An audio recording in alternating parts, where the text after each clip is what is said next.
வந்து புரட்சித் தலைவர் எம்ஜிஆர் சத்யா ஸ்டுடியோவில் வச்சு ம். இளைஞரணி நிர்வாகிகள் அனைவரையும் வரவழைத்து ம். மாவட்ட வாரியாக அவர்களை சந்திச்சு ம். பேசியிருக்காரு. ம். ம். அதுல அந்தந்த மாவட்டத்தை சார்ந்தவர்கள் போட்டோலாம் எடுத்துக்கிட்டோம்.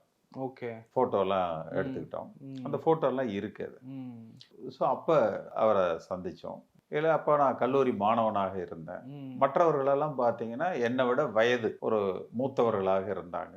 எனக்கு அப்போ வந்து 23 வயசு அப்படின்னா மற்றவங்கெல்லாம் வந்து 35 ம். அந்த மாதிரி வந்து ஓகே. இருந்தாங்க. அப்போ அந்த ஃபோட்டோ எடுத்துட்டு எல்லோரும் அந்த கோவை மாநகர் மாவட்டம்னா ஒரு 10 பேர் இருக்கும். ம். அந்த ஃபோட்டோ எடுத்துட்டு எல்லாரும் திரும்பி வரும்போது என்னை மட்டும் திரும்ப கூப்பிட்டாரு. ம். கூப்பிட்டு எந்த ஊர், ம். என்ன என்ன செய்கிறீங்க, ம். அதெல்லாம் வந்து விசாரித்தார். அதற்கு பிறகு அப்பயே உங்களுக்கு மேல ஒரு தனி பார்வை கிடைச்சிருக்கு. தனியாக எல்லாரும் ஏன்னா எல்லாரும் வயது அதிகமானவங்க.